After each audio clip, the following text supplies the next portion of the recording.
Terima kasih.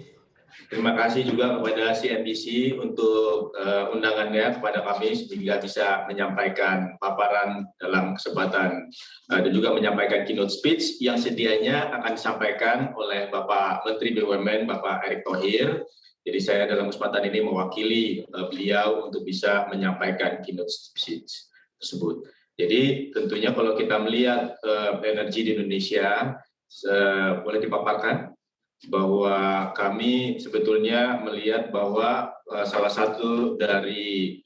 tiga pilar utama untuk Indonesia bisa mencapai visi Indonesia 2045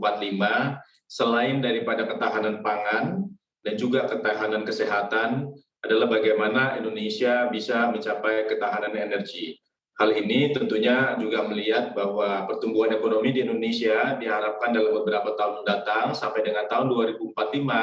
diharapkan akan bisa tumbuh lebih dari 5,7%. Dan terutama kebutuhan akan energi yang diperkirakan akan meningkat ini tentunya selain daripada peningkatan dari kebutuhan energi yang berasal dari industri dan juga bisnis, tentunya yang akan berasal dari pertumbuhan demand dari rumah tangga, mengingat bahwa jumlah penduduk di Indonesia di tahun 2045 nanti akan mencapai kurang lebih 319 juta. Sehingga target produksi energi Indonesia di tahun 2050 sesuai dengan apa yang sudah dicanangkan oleh Dewan Energi Nasional akan mencapai kurang lebih 1.000 juta ton oil equivalent. Dan ini tentunya yang juga menjadi salah satu yang tantangan kita ke depannya adalah bagaimana supaya kontribusi dari energi baru dan terbarukan itu terus meningkat dalam hal kontribusinya dibandingkan dengan total produksi energi nasional. Di mana diharapkan di tahun 2050 nanti jumlah daripada EBT sudah akan mencapai 309 juta ton oil equivalent. Dan tentunya untuk bisa melakukan peningkatan ketahanan energi, BUMN dalam hal ini perlu melakukan beberapa hal dan memiliki beberapa strategi untuk melakukan pemenuhan tersebut. Yang pertama adalah bagaimana kita bisa melakukan peningkatan investasi untuk bisa memastikan adanya suplai energi domestik tersebut bisa dipenuhi. Kemudian juga tentunya hal yang kedua yang menjadi tantangan kita ke depannya, bagaimana pemenuhan energi dan investasi yang akan dilakukan tadi akan bisa memenuhi target untuk bisa menurunkan jumlah emisi, di mana di tahun 2030 nanti Indonesia sudah mencanangkan akan bisa menurunkan emisi sebesar 29%, dan di tahun 2060 nanti akan bisa mencapai net zero emisi. Selain juga tentunya untuk hal tersebut, bagaimana kita bisa melakukan pengembangan energi baru dan terbarukan, melakukan transisi energi menuju komposisi energi baru dan terbarukan yang lebih besar, dan juga bagi BUMN sendiri, bagaimana kita bisa melakukan investasi, melakukan dekarbonisasi tadi, selain juga meningkatkan kapasitas yang ada, tentunya membutuhkan beberapa upaya-upaya untuk bisa memperbaiki neraca, meningkatkan efisiensi, dan semua itu tentunya membutuhkan adanya pengembangan institusi dan juga reorganisasi BUMN yang bergerak di bidang energi. Kita bisa lihat bahwa di tahun 2022 ini jumlah daripada konsumsi energi sudah menunjukkan adanya pemulihan. Dan kita melihat bahwa pertumbuhan konsumsi listrik dalam beberapa waktu terakhir ini sudah menunjukkan adanya peningkatan, dan kita bergembira bahwa peningkatan daripada konsumsi energi yang meningkat tersebut bukan hanya ditunjukkan oleh konsumsi energi rumah tangga saja, tetapi juga sudah ditunjukkan oleh konsumsi energi yang berasal dari industri dan bisnis. Namun memang kalau kita lihat khususnya di sektor kelistrikan, bahwa konsumsi listrik yang berasal dari industri dan bisnis memang pertumbuhannya lebih rendah dibandingkan dengan apa yang kita perkirakan di awal-awal tahun 2010 yang lalu pada saat penyusunan RUPTL sebelumnya. Dan ini yang tentunya kita lihat akan menjadi tantangan bagi PLN ke depannya, dan ini juga tentunya membutuhkan PLN nanti juga Pak Darmo sebagai salah satu pembicara dalam kesempatan Energy Outlook ini tentunya akan bisa menyampaikan bagaimana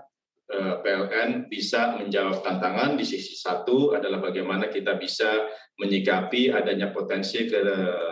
kelebihan produksi listrik di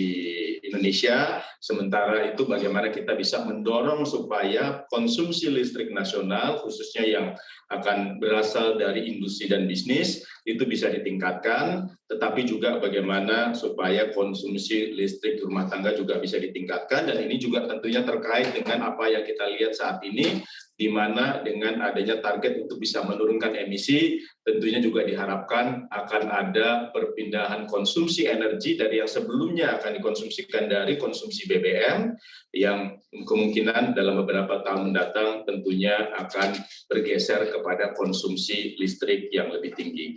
Dan terkait dengan strategi peningkatan investasi, kita dapat sampaikan di sini bahwa tentunya Pertamina dan PLN melakukan berbagai upaya untuk bisa melakukan investasi secara sangat signifikan. Kita lihat bahwa jumlah proyek yang nantinya akan diinvestasikan oleh Pertamina untuk bisa mengembangkan kapasitas produksi itu bisa mencapai 43 billion US dollar dalam kurun waktu sekitar 7 sampai dengan 8 tahun mendatang ini, dan tentunya ini akan memungkinkan Indonesia untuk bisa memiliki ketahanan energi, khususnya ketahanan energi BBM yang lebih baik lagi,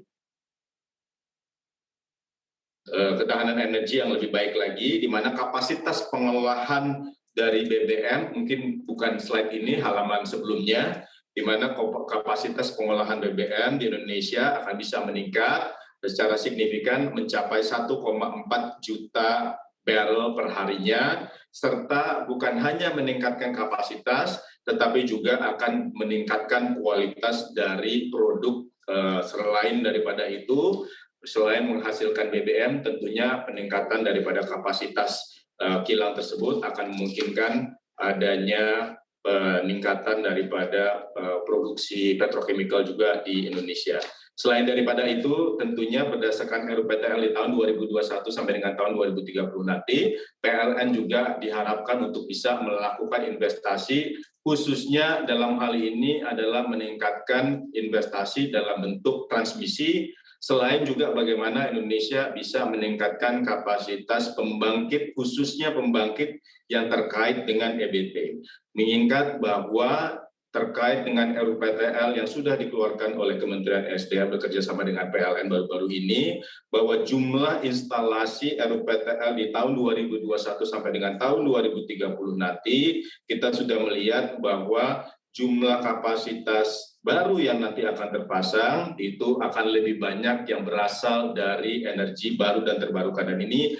yang menyebabkan bahwa RUPTL di tahun 2021 sampai dengan tahun 2030 nanti merupakan RUPTL yang bisa dikatakan sebagai RUPTL yang jauh lebih ramah lingkungan dengan penurunan emisi target sesuai dengan yang tadi sudah kami sampaikan. Nah, Indonesia memang memiliki komitmen untuk bisa mengurangi emisi tersebut, dan bagaimana BUMN tentunya ke depannya bisa melakukan langkah-langkah untuk bisa mengurangi emisi tersebut, dan termasuk juga bukan hanya mengurangi 29% emisi gas, tetapi kalau kita memperoleh bantuan dari negara-negara lain, tentunya kita diharapkan untuk bisa mengurangi emisi sampai dengan 41%. Tentunya beberapa hal tersebut sudah dituangkan dalam RJPMN Strategi Green Economy yang dimiliki oleh Kementerian BUMN dan juga BUMN-BUMN yang berada di dalam portfolio kami, termasuk bagaimana kita bisa melakukan pembangunan energi yang berkelanjutan, pemulihan lahan-lahan yang berkelanjutan,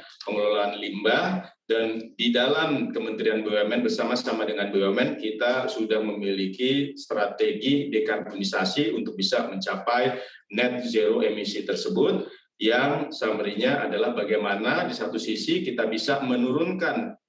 emisi secara end-to-end dengan cara melakukan efisiensi penggunaan energi, melakukan migrasi ataupun perpindahan penggunaan energi yang sebelumnya memiliki emisi yang cukup tinggi menjadi penggunaan emisi yang lebih rendah, seperti misalnya melakukan konversi inisiatif dedieselisasi dari PLTD menuju ke EBT, misalnya sebagai salah satu inisiatif yang di tahun 2022 ini diharapkan sudah bisa terlaksana, selain juga mulai melakukan upaya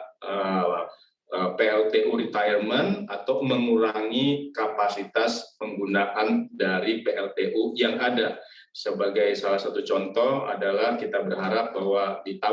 sampai dengan tahun 2030 nanti sudah bisa melakukan retirement sebesar 1 gigawatt untuk subcritical PLTU, dan juga ini sebelum pelaksanaan daripada G20 nanti kita harapkan juga sudah bisa melakukan pilot dari retirement PLTU tersebut. Selain juga tentunya kita harapkan berbagai BUMN bisa melakukan upaya-upaya untuk bisa membangun bisnis baru yang bisa diharapkan untuk bisa menurunkan emisi juga ke depannya. Beberapa hal yang kita harapkan untuk bisa melaksanakan hal tersebut adalah pengembangan dari pembangkit berbasis PLTP atau geothermal, melakukan pengembangan daripada biomasa, dan ini tentunya harus merupakan satu inisiatif bersama, bukan hanya dilakukan oleh PLN saja, tetapi bekerja sama juga dengan BUMN-BUMN lainnya, khususnya dalam hal ini adalah BUMN Perhutani dan juga PTPN, di mana Perhutani dan PTPN sebetulnya memiliki potensi untuk bisa mengembangkan energi berbasis biomasa yang nanti tentunya kita harapkan bisa dikerjasamakan dengan PLN, selain juga melakukan upaya pengembangan integrated EV battery, di mana saat ini kemarin juga kita sudah melakukan launching bersama-sama dengan IBC, Gojek, Gogoro, Gesits, kemudian juga tentunya peran daripada Pertamina melalui berbagai SPBU dan juga PLN melalui pengembangan daripada SPKLU untuk kita bisa melakukan pengembangan EV battery ekosistem secara terintegrasi, dan juga nanti ke depannya bagaimana kita bisa melakukan upaya-upaya untuk bisa mengembangkan energi bayu dan hydro serta pengembangan dari carbon capture storage. Itu mungkin yang bisa kami sampaikan. Moga-moga inisiatif-inisiatif yang sudah kami canangkan untuk bisa dikembangkan oleh semua BUMN, khususnya dalam hal ini adalah BUMN Energi, Pertamina, kemudian juga PLN, tetapi saya rasa salah satu kata kunci yang juga kita harapkan untuk bisa dilakukan ke depannya adalah sinergi antara BUMN yang bergerak di bidang energi dengan yang bergerak di bidang non-energi, termasuk juga mengembangkan carbon offset market, ataupun juga membangun green industry cluster, dan juga bukan hanya di antara BUMN saja, tetapi juga antara BUMN dengan pihak swasta dan juga perusahaan energi internasional lainnya. Demikian, terima kasih sekali lagi, moga-moga upaya kita semua untuk bisa meningkatkan ketahanan energi di Indonesia sambil juga mencapai rencana dan juga target dekarbonisasi bisa kita capai bersama. Terima kasih. Wassalamualaikum warahmatullahi wabarakatuh. Untuk mengetahui informasi lebih lengkap dan berita terkait, silakan klik link di deskripsi. Dan jangan lupa untuk install aplikasi CNBC Indonesia yang tersedia di App Store dan Play Store. Dan jangan lupa subscribe ya.